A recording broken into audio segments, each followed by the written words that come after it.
normaliser biloko wana ya mabe. Or biloko tozo normaliser wana, on risque de ne pas avoir un avenir demain. Comment se fait-il que aucun n'a qu'un domaine moko boto son on attaque domaine de travail aujourd'hui. Très bien. Domaine de travail au moment que pour mutu azolelo musala il faut mbongo. On va ça polluer. Otali ba terrasser na biso. Otali ba réalité nyoso. Au moment que toi il veut la poubelle ici ka moko. Ba imposer binoto, ba imposer conditions de travail. On vous impose tout. Et pourtant vous avez les codes du travail. Tu peux imaginer qu'aujourd'hui pour Kota atana OK atana la société mon robot. Ba gardien, ba pour Kota il faut au final. Moi loco. Normal. Mali na ba kwa mususu. Oh les ségrats dans la règle et comme exception. Bah comme dans Mike 4 heures. Il faut se réveiller à 4 heures. 0 heure à 4 heures. Mike. Et donc, liberté. Oh, c'est que ezala. Un droit pour la moutou. Non, et comme exception pour la moutou. Et comme exception. Pourquoi? Parce que nos services aujourd'hui, à Taba Parquet, Nabiso, partout. Kokanga partout. Et comment le roi, non? Ce gars Kangi était. À Oliati.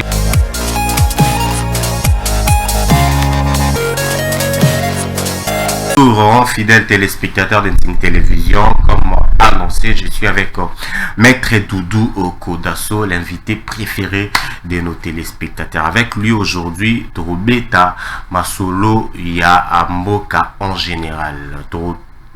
Tout à nabiso politicien té to lobela mutute to ko lobela ba comportement oyo to adopta awa na ville province ya Kinshasa na kala ba bloko to bandaka ko zwango ko mona ngo lokola ba anti valeur lelo et comment ba valeur. Donc il y a beaucoup de choses to ko dans ba domaine nyonso tout lelo avec Maître Doudou parce que et commis Mabé. Nous voyons beaucoup de choses aujourd'hui dans la société congolaise, des choses oyotoko déplorées mi-coloniaux surtout. C'est pourquoi on dit aussi que Mbokapé moyen développer bien. C'est pourquoi parce que tout l'atiba comportement ya Mabé n'a pas à phase surtout. Corruption et paille. Qui dans la ngambouya corruption amiibi na kalezaki eloko moko to bandaki komona ngolo la mabe mais aujourd'hui c'est normal corruption to mona na biso normal. Donc déjà eza eloko mutu akoma pe ko bima nango. Tu vas aller comme ça, ok, peut-être en la banque, pour ça la retrait ou quoi, tu trouves beaucoup de gens et yo encore osé la rater. Au bomba qui moi 3000 4000 non na poche qui au fini et puis du coup les qui liboso bateau ba qui liboso na donc les ali banti valeur déjà oyo auto comme na makambo to comme na ces derniers temps na ngambo na biso peuple. Alors qu'est-ce qui se passe? Est-ce que les ali kara passi souffrance ne ko sala ko to za banti valeur to comme sango ba valeur to les ali nini? Je suis avec Maître Doudou Kodasso, l'invité préféré de nos téléspectateurs. Parce que lui, c'est la vie sociale. Lui, c'est la société, simplement. Voilà, moi je suis. Maître Doudou, je vous salue. Bonjour mon ami Merveille Mawinga. Vous allez bien? Ça ira un jour? Bonjour mon ami, ça ira un jour. Quand on vient là, c'est-à-dire que c'est que rien ne marche encore. Okay. Si nous venons parler, c'est qu'il y a encore des choses, il y a encore des zones d'ombre, il y a encore des situations qui compliquent un peu la société. Voilà pourquoi nous venons pour rappeler aux autorités ce qu'ils doivent faire, ainsi de suite. Donc, nous venons ici pour dire ce qui doit être fait et ce qui ne doit pas être fait. Donc voilà, c'est ça la raison pour nous d'être toujours devant vos postes téléviseurs, d'être à Tingui Télévision comme invité. Donc voilà, c'est un peu ça. Voilà, merci beaucoup Maître Doudou. Il y a tellement de choses à dire. Il y a beaucoup de choses à éviter. Ceux qui te banda wapi, ceux qui te soukana wapi. Alors, on va évoquer seulement les antivaleurs en général. Le comportement au to comment on a le lot, na kala qui mabe aujourd'hui et comment on a tout à fait normal. On a corruption et quota partout. Nanzia to comment on a sens cynique, sens contraire ouais kobo mabatu. Voilà, pour vous, voir le comportement, surtout voir la façon dont Tozui Makambu ces derniers temps, est-ce que les alliés kaka à pasi ne kotinda batuba se comporter de telle façon ou bien qui bokondi kaka ou bien ezali nango développement ka ya société ndenge comment. Merci beaucoup pour la question. Je pense que eloko aliboso tokozongisa nanu responsabilité pe na bakonzi mboka na ngambo mususu parce que responsabilité za partagée face na ba antivalère parce que tolobaki tokoloba yango to vandaki tozo kanisa mais comment eloko boy comment normal ou les sous normalité donc tant na vandi nazo réfléchir na bi au mona même courant liboso courant za règle mais lelo coupure ne comme règle et puis manque à courant ne est comme ici c'est-à-dire que il y a un manque à courant comme valeur et comme valeur aux hommes donc si vous vendez bandi qu'on réfléchit au moment que ce courant est pas au CP donc pas moment vous gagner courant à vous donc soyez courant et pays barrage na biso za na capacité ya makasi ya reproduire courant nous avions parcouru le monde aujourd'hui sous d'autres choses côté au monde attend que courant terre ya boya pas salamate likala kutu bosana mais pas biso to ebi que non règle comme courant faible parce que tu vas élevateur ba to pe ba message na bango voilà donc ba to sana ba zo message loko ya mabe c'est-à-dire que de plus en plus to message loko ya mabe to normaliser biloko wana ya mabe or biloko to normaliser wana on risque de ne pas avoir un avenir demain. Très bien. On risque de ne pas avoir un avenir demain. Il y a un moment où tout le là. Comment se fait-il que aucun domaine mon robot tout dans la domaine de travail aujourd'hui? Très bien. Domaine de travail au moment que pour mutu azo de l'homme musala il faut mbongo. Compétence règle la compétence des arts. Donc c'est comme autant là. Et c'est sous l'importance.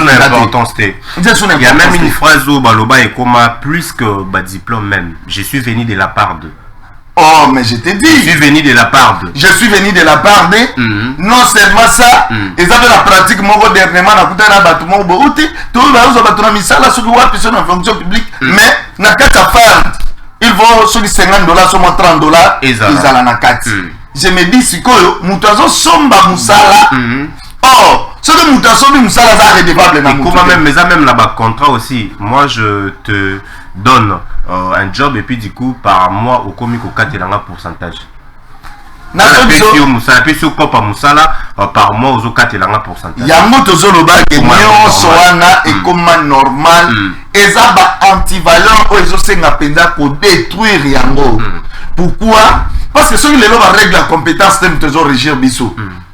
Mais il s'en toque parce que si par exemple, Moutoumoro Oyo est capable de gérer par exemple l'infrastructure. Bozuye botier kuna na l'infrastructure. Asali est l'autre côté. Yesana kisiko que non environnement wana. L'infrastructure ils ont beba davantage. Assainissement exaté. Baka niveau ils a bouché. To comment on prend un mot. Est-ce que tu normalises via banque? Tu normalisant. Normalisant au Kenya. Via banque normal. Et là bien tu as bondé tu vas dans Kaboui. Pour vivre la biso dès tu vas là bangunge comment la robe normal. Normal. Agane mungi. Mungi masala mon problème dit aussi. Yo mungi. So là kanga ya ba er mongo. Donc ça dit que tu vois qu'on a normalisé les antivaleurs. Tout ça, la société est polluée. La pollution même de la société. Sur Otali, environnement ils ont pollué. Otali va terrasser la biso. Otali va réalité nyoso. Oh moi je dois vivre la poubelle ici Gamoko. Moi un jour, tout le monde a tourné quand j'étais en Europe, a tourné une question moko. Et puis c'est la vie. Maintenant nous nous trouvé vous n'avez dit non. Tokokali na mapata. Tokokali na moko tokokali do biso. Na ba tokoto tokokali na mapata. Il reste il reste RDC za lokola.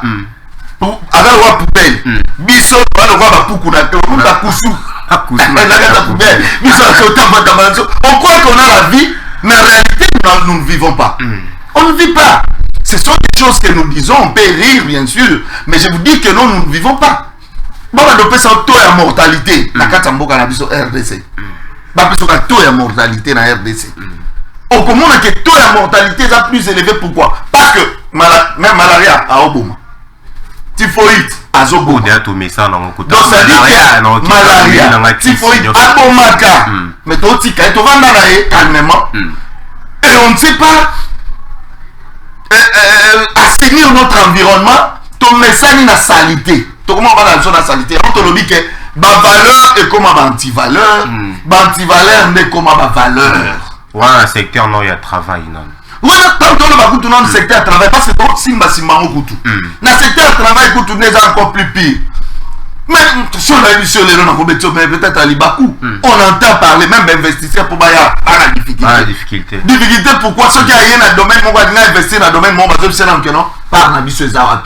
Ça dit il y a mission dans mes Zawap. Tu imagines dans un pays comme ça. Et puis on vous prend au sérieux. Non, on ne peut pas vous prendre au sérieux. On ne vous prend pas au sérieux. Mais investisseurs, attendez, Obio. Mais ma gamme, ils sont ok, ça la kuna. Ils ont intérêt là bango. Mais d'être bango, parce qu'on nous y est aux travailleurs, tu reçois kuna. Les leurs codes du travail, ils ont un respecté. Respecter tout. Ils ont tout respecté. Les gens qui travaillent sans contrat. Contrat exactement, tu as ça. Et comme normal. Contrat exactement. Assurance maladie exactée. Au moins, on a des soins médicaux dans la rubrique. Les autres talents, on a des conditions de travailler. Pas indien, banane, tout ça. Non. La rubrique,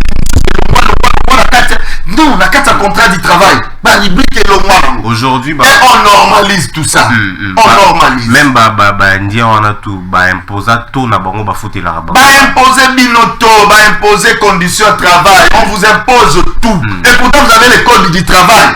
Oh, ils ont respecté. Et puis, Kondi, puis, Loukara, même pas quoi. Oh, ils ont les canangos, tous les chiens à boire. Mais ceux qui m'ont réclamé, même les travailleurs, ils viennent parfois pas réclamer. Et dans ce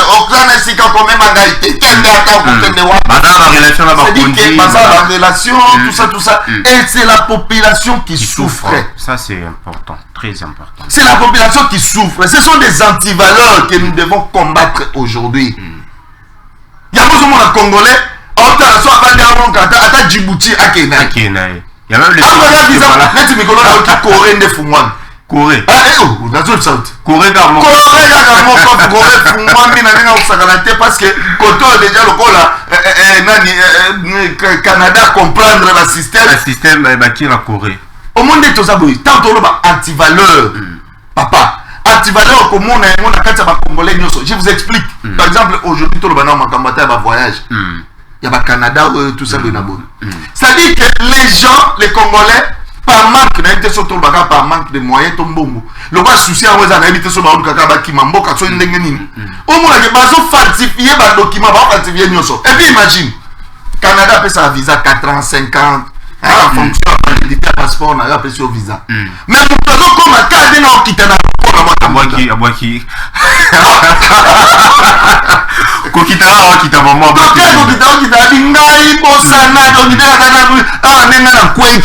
et puis agence si des voyages j'ai commis tellement ébélé comprendre que non souffrance les problèmes c'est quoi bazo triporter ma banque bazo triporter ma biloko belé donc il n'y a que des faux et des faux donc on commettre tellement de faux documents aujourd'hui pour la anini à ce que donc c'est retrouvé attends na éviter ce que na Soudan attends donc na Mésopotamie le plus important pour lui c'est des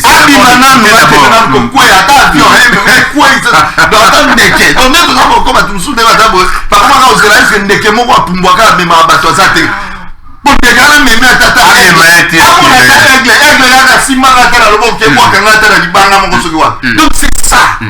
Mais problème il y a c'est pas seulement ici, c'est presque dans les pays africains surtout. Mais le voyage est normal. Mais tant que on a anti-valeur, anti-valeur, nous sommes aussi dans la Congo. Ils ont dans Congo, voyage bon. On le voit tout bas sénégalais, banane, kuna batino surtout, bakota ba West Afrique, on a un monde bazo qui nous rejoint ba risque, il y a voyager na kata ba bateau, ça la voyage moko. Donc on a dit que bon, on a habité Afrique, Qu'est-ce qu'il faut dire vraiment pour l'Afrique? Conditions de vie de la population, toujours. Qu'est-ce qu'il faut dire pour l'Afrique? Le problème, c'est que on a normalisé les antivaleurs. Et lorsqu'on normalise les antivaleurs comme ça, il faut, on a déjà d'entrée de jeu que quand on normalise les antivaleurs, c'est-à-dire que tu vas te perdre à venir dans le Ok. Tu perds l'avenir. Avenir, même ceux comme il bafoué. Les mots les accueils, ils ont aussi, même les enfants, bazo botan, bazo copier ou bazo coûter pas la vie. Oh, bana neti bana yo zolo baba bana bazo botan, bana botan. Bana baba ni corruption na bas âge. Tala bana basala rasoki tena fep soki tena sauce. Tena sauce, na ba tena fep na bon, ba tena wana nyonso to wana. Tena sauce, tena fep et puis hein? Et n'a fait, voilà. Et n'a fait, c'est pour. Ah, d'accord. Donc, il n'a fait pour un an, surtout bon. Peut-être même moi, on a payé comment on va. Donc, on va corrompre même Kuna. Tu imagines que Moutazo Luka qui est surveillé examen, parce que le mois 2000, tu peux imaginer, tu as un niveau, corruption et continue à toi battu. Ce que tu as battu, ça passe ou bien ça question de mentalité. C'est la grande question. Et puis, on a rappelé par professeur, on a mais marabango peut avoir mais même la classe à moi, comment même mettre dans la classe. Puis surtout, tu vas travaux, travail manuel. Travail manuel. À l'époque, quand on a travail manuel, il y a un combo. Il y a un clé.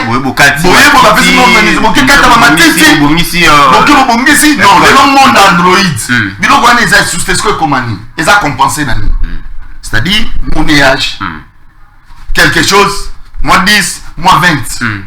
Tu peux imaginer qu'aujourd'hui, pour Kota, attendre la société, mon robot, gardien, pour Kota, il faut au final. Moins loco. C'est-à-dire, monde à Matolo.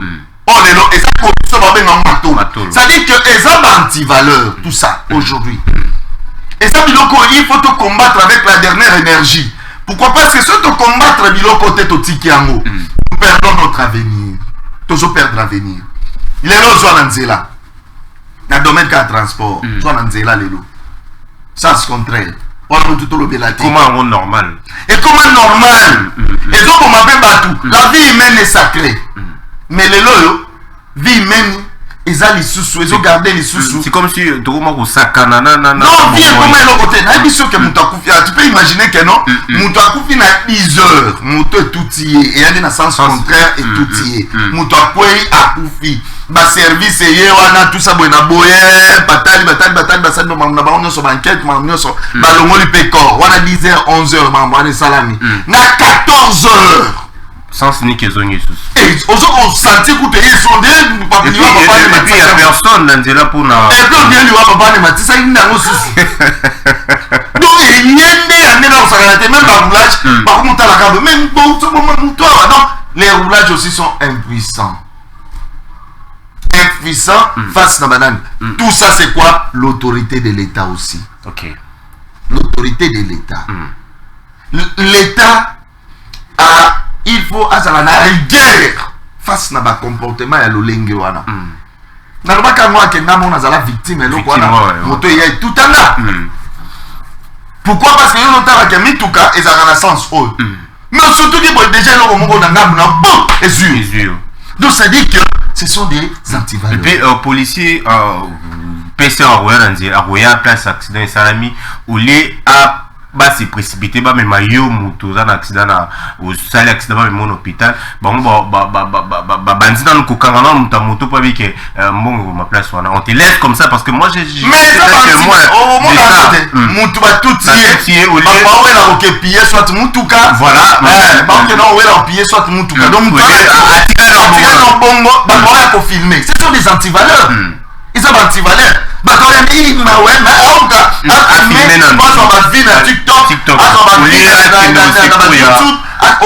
Au secours, donc ça dit que même tu vas perdre Mawa. Mawa na kata bateza di sousté. Ils sont antivaleurs. Nous n'avions pas grandi comme ça. Quand on était jeunes, Tokola, Bantan Salso Bolingo, amour, la compassion, la miséricorde, c'était Ezaki Biloko, parents, mais les Ezate. Maître Doudou, parlons un peu de l'autorité de l'État Toloba. Aujourd'hui, bon, la rentrée scolaire arrive dans quelques jours et on voit déjà comment ce que l'école va exiger. Il faut foutre à Kusumba à Polo, il faut Sumba fournir avec un montant très élevé. Est-ce que là aussi on peut dire que voilà l'État a pesé par rapport à l'exigence de l'école? Mais c'est l'État qui dicte les règles, les principes, il faut régir la société, l'État sa société. Mais lorsque l'État a dicté, il y a cité sanction exatée. Il y a une autorité à l'État exatée. Uniforme l'anzela était comme pourquoi parce que l'école n'est pas comme uniforme. L'école va kanga nyonso kasi yango pe lelo to ke na réseau communication. O bosani ke ba on pe ba bomisa ba agence ba to ezala ka sala ba ninga ba na ko sala musala ba on ba komisa M-Pesa Orange Money. Bilo on nyonso to na ta ba ko musala. Mais ba pesi ba ninga mususu pe passer parce que ba ça sous musala te. Yango ka ne loko continue na kata mito ba école. C'est-à-dire aujourd'hui on a de plus que les commerçants. Tu as plus de commerçants. C'est-à-dire que mon talingi a ça là, nyonso. Donc, il or, tu ne peux pas faire tout. Dans la société, nous avons un rôle et à jouer. Yo tiga na domaine que les gens ont besoin mingi yango anat. Plombier, il y a mon son à bengue. On a pas plombier. Na plombier. Oh, abimi koto ba on te makambo betali électricité. Abimi mais finalement tu partout. Donc, nous devons faire la nyonso. Aujourd'hui, tu as un bateau de Bangaba, ça la nyonso. Et puis, ma belle a besoin d'amis. Tout est influencé même. Maman tout est influencé. La madé. Une fois, je me pose dans le Congo Brazzaville. Et Brazzaville là, à cause de ça, attends, le Moussala, il y a combien? $400. Non, non, je ne peux pas faire ça. Pour moi, $600, tout $700. Congolais mon gars habité nga ko se déranger donc ça dit que dans un village surtout qu'il y a la Moussala mais il y a un Congolais qui travaille beaucoup moins que ça même on va proposer qui les gens va kuba na kati même il y a ba copie ya baninga muto ya ki boté cop na isa qui peut-être il y a 10 000 OK tout le monde était comme ça net la commission on est dans la commission les gens va promets ça la maison zambe na ngai mais si tu as $300, tu as $400. Ça pour ma copie à Mouninga. Non, ça dit qu'il y en a un. Ils ont quota. Pas si caca, tout. On sait pas. Non, ils ont capacité. Ils ont mentalité. La question autorité de l'État. Ça dit quoi? L'État, il faut apprendre. Ça dit l'État, il faut avoir mesure mon corps sévère. Par exemple, les tolobi makamanzela ah ba sens unique on a ce débat pas bien à sens unique mais à sens contraire. Au sens unique il y a ganzelo ezo kende et que le gars dit moko. Yebisana. Est-ce que ceux qui les lol la police a bima ba kabase les bimi so bimi mo ba to ba on ça le quoi dit ba kima mais en réalité ba ozonga na ba ça dit que sanction bazo soit et ça sévérité. Bakangi obongo sens contraire. Sanction bazo soit et ça sévérité. Et puis du coup on te laisse libre. C'est ça, sanction à sévérité. Tu ne verras pas ça dans Dubaï, dans la place Moussoussou. Dans la place Moussoussou, va coller aux sanctions. Va coller aux sanctions. Est-ce que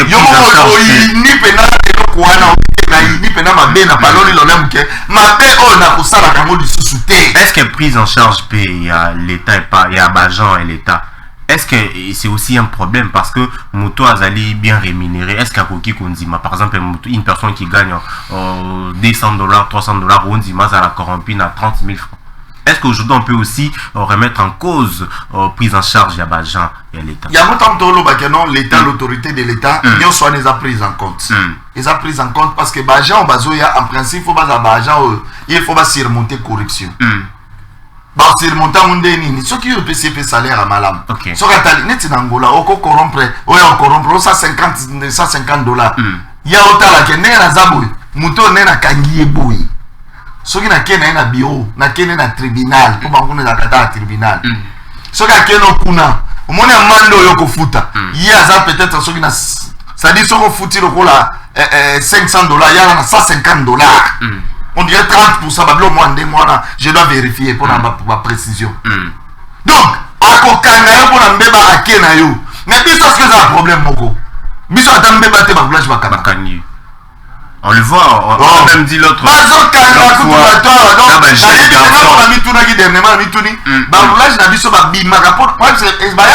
Réguler circulation.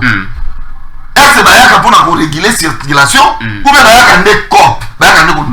il y a des soupçons que ça coûte normalement qui est le mal déjà. Il y a qui est le mal roulage j'ai vu qui est le mal. Na yo ka ba blogo mo ndengwa na o no mama kelemba tout ça bon abo. Et puis ba kelemba on va ko ba pousa chaque jour. Atayo moko. Chaque jour. Atayo moko.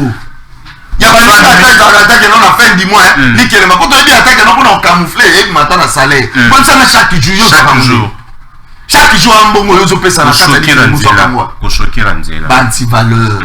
Ça détruit la nation. Ça détruit l'avenir du pays. Aujourd'hui, on vit avec l'insécurité et puis on le trouve normal. Mais les non-insécurité, ben je t'ai dit, dans mon coin ici, on a profité pour tourner le bayango. Na rivière Kalam, on a un complexe de Talani, na Kalam côté à prêtre, on a Sangouana. Bah, soda va placer bango na côté à Ndolo Kuna. Non, mais ils viennent la nuit. Pour pas déranger paisible les citoyens, pour beaucoup de la banque, téléphone, ma gamme pelé. Bah, ça, ça va pratiquement, et comme il combat, mais autant pour l'année. Réaction, puis il y a autorité, ça. Mais c'est ça. Aujourd'hui, tout le monde peut vivre normalement. Donc, ça dit que tout le monde vivre normalement, dans l'antivaleur, on vit normalement. Moi, j'ai vu ça. Transport. Combien? Une semaine à 2000. On m'a dit transport, ils ont pris en athée. Mon sous a dit, ah, nation a raté, oh non, ça a été à côté. Tu comprends? Ça dit que même tout le monde, à un certain moment, va favoriser la valeur. Très bien. Il y a des choses qui sont beaucoup ça ne marche pas. Tu verras une personne dans ma radio. Aujourd'hui, dans Angola, il y a tout ça, malgré tout. Mais on dit que les lots de Bazaboué, transport normal, c'est stabilisé. Pourquoi? Ça, c'est que seulement pris à carburant et mataki. Vous comprenez? Mais, et là, on a sauté Salama. On trouve ça normal. Et là, on a sauté Salama. Transport et mati. Bateau, on a 207 na banane. Bateau, on a bango. Attaque carburant qui tue. Je salue parce que dans mon acquis, avec le ministre de l'économie, les lots moins carburant. Et comment tu vas 3500, mais les lots qui t'a quand même sur 2999. 3500, 2999. Moi, et le moins 500 fois le mois. Mais il faut quand même qu'on salue l'effort. Soit on va saluer sous ce qui tient à moins de $1. Et on en appelle bien parce qu'en principe, carburant, il faut ça soit limite dans $1. Puisque peut-être on a déjà au-dessus. Mais quand même, ça va avancer. Mais tant que Kiti, ceux qui transportent carburant Kiti, transportent même Mataka tant carburant Mataki. Et Tikali Bongo. Mutuba Roya Landela, Azate, autorité Oyaké, Asa l'a suivi, Asa n'a été. Il y a un place de solo Bakeno l'autre. Le chef de l'État ne descendra pas pour aller à Goussala. Tant que tu as un ministre, c'est parce que le problème c'est la séparation même du pouvoir. C'est-à-dire que la décentralisation. Il y a moins de décentralisation. Tu peux gérer le secteur. Parce que Moutouye, on va gérer Nyon Sotoute. Mais bateau soit responsabilité wana. Bateau ça la nini. C'est ça le problème. C'est ça le problème. Qu'est-ce qu'il faut faire aujourd'hui, maître? Qu'est-ce qu'il faut faire aujourd'hui? Ce qu'il faut faire aujourd'hui, premièrement, il faut l'OTA azon sanan autorité nae, surtout dans Nzela, azon sanan autorité nae nan. Quand les alaka mutabwa qui poubelle boy na mabele, ba sanctionner, bateau hygiène, le service hygiène. Nae ba te bakeda. Ba moi on appelle souté. Nae ba te bateau service hygiène, bakeda wapi. Bah on a la qualité susté. Tous les vivre dans la saleté, ton service d'hygiène va disparaîtra. N'arrivez pas comment ok dans ma maison. Dans ma maison pour peut-être bénéficier moi quelque chose dans ma maison. Mais pour l'année on va venir. Bata la saleté, bah poubelle la bino. Bozo ba kangwa. Tout le monde jette à n'importe quoi partout. Tu veux ça te yemo pas en mettant la souci là on t'a la mabe koko maté après. Non, on t'a la montée. Mais on a bien même ya courant. Tu vas vivre net au vivaga. Courant kaka oyo. Oyo kokaya ça la règle mais comme exception. Comme exception. Et donc vivre na biso normal. Mai na ba kwa mususu. Oyo c'est grâce à la règle et comme exception. Ba comme dans mai 4 heures. Il faut se réveiller à 4 heures. 0 heure à 4 heures. Maïki. de 0h à 4h mai les a susté donc tu vas souffrir à niveau mon conseil ce sont des antivaleurs okokutana kuluna bakukata yo mais ça bateau babima pendant que la transport à 4h du matin bakutana bakuluna baka les gens donc et donc en ça là d'une part la responsabilité à partager il y a l'État qui a sa part de responsabilité il y a aussi la population. On a bien la part, il y a responsabilité. Parce que l'État a des thèmes qui qu'il y a un poubelle plastique. Il faut avoir la conscience. Et là, on a ça là, et qu'on s'en gueule la salité, on est qu'on gueule ngundingai, non mais détruire na beaucoup falelo na malade songolo ois quand on a phrase comme tellement yumto bon samboka Mori Mutaboua qui l'on a tu essaies de l'interpeller, voilà pourquoi tu as fait ça, il te dit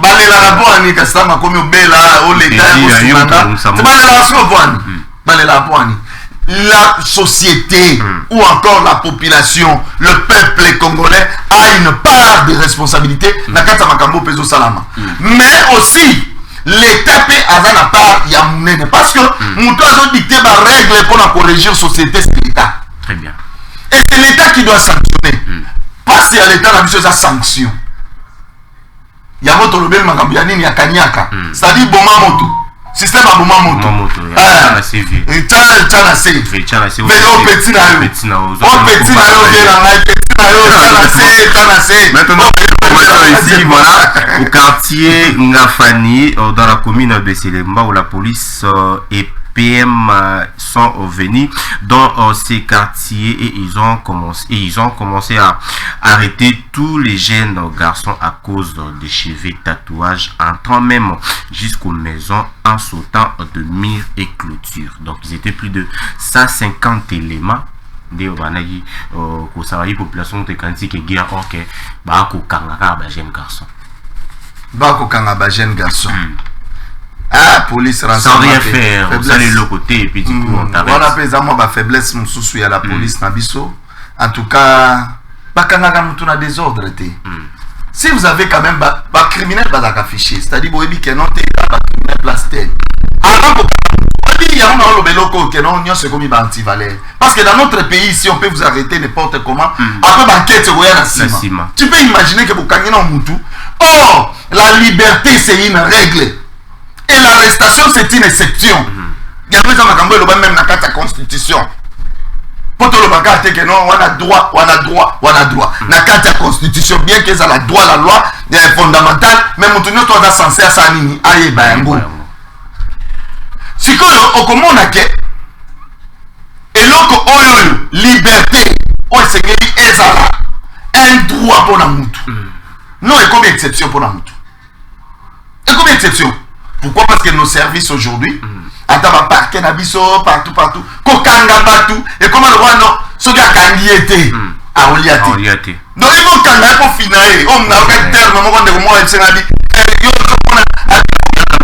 des téléspectateurs, on va prendre rapidement cet appel. Allô, bonjour. Allô, bonjour. Je veux dire que la télévision, la mission,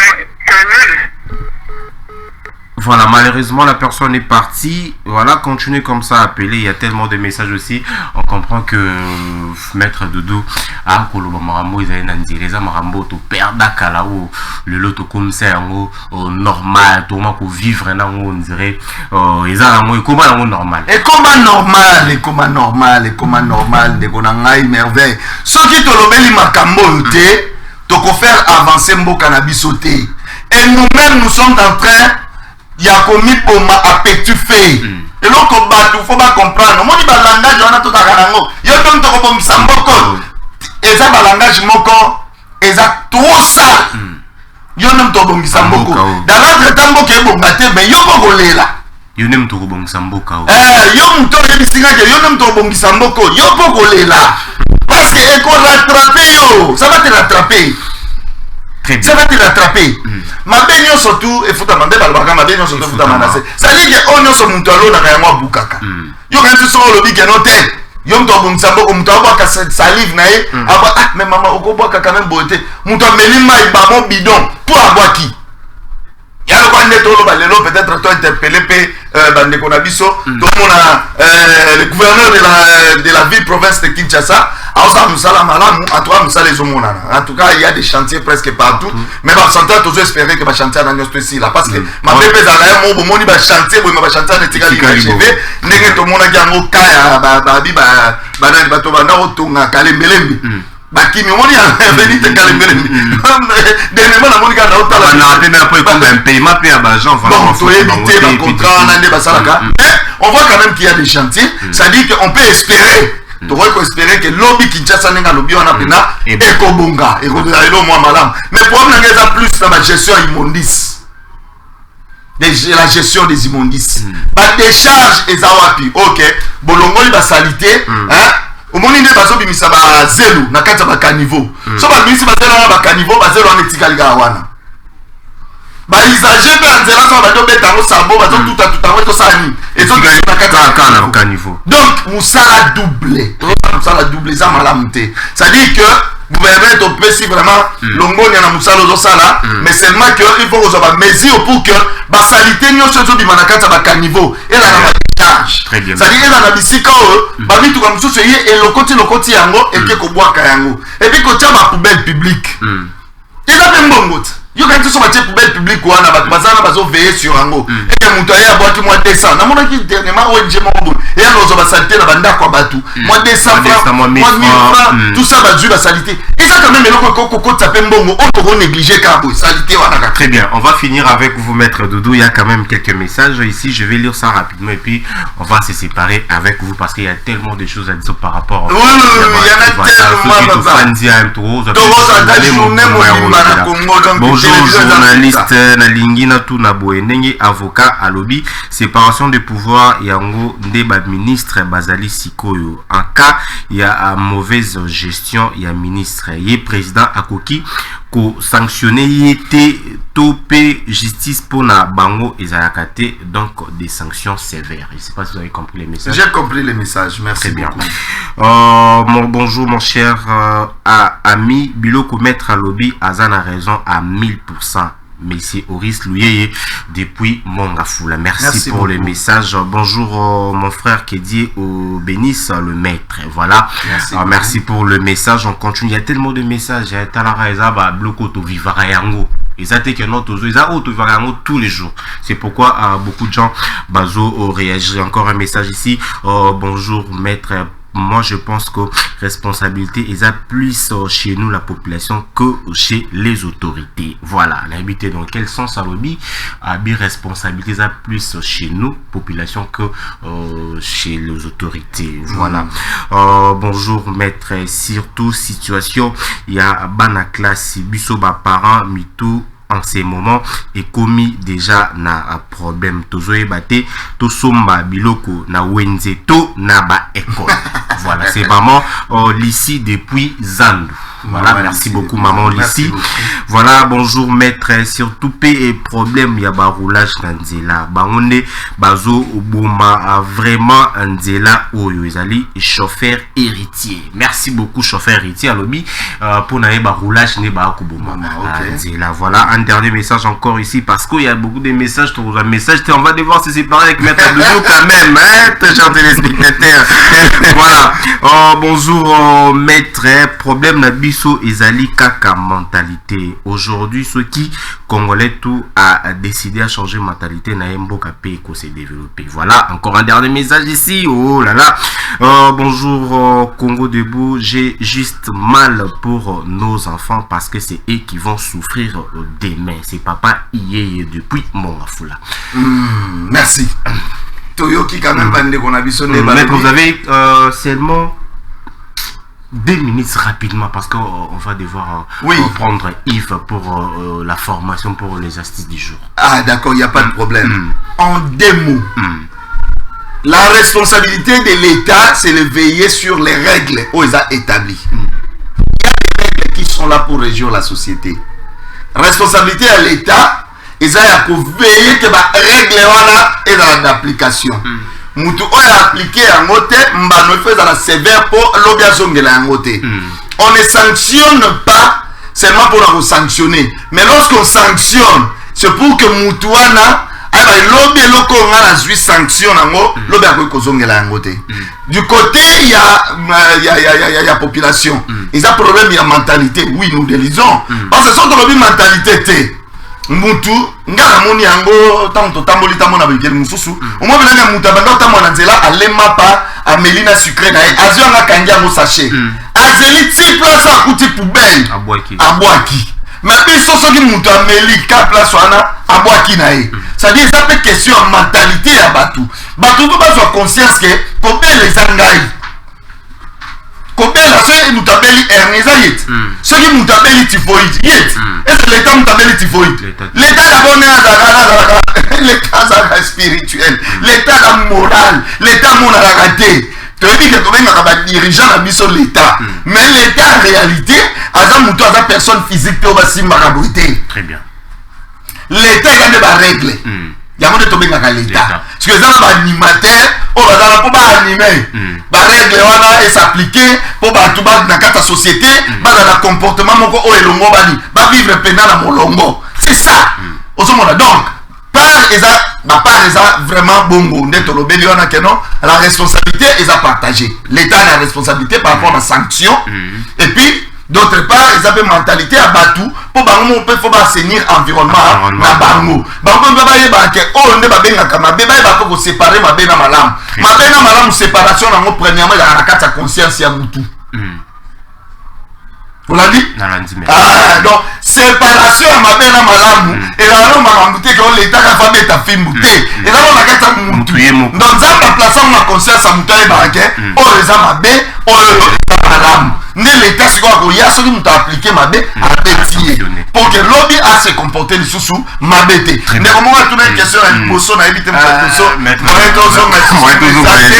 problème de la Minerva la bande problème de la classe il y aura des ministres qui va mesure que dans un la ministre pour ministre aïba neni a kogi ko appliquer en mode makambo lobby je crois que ministre place à Sali Ayoki.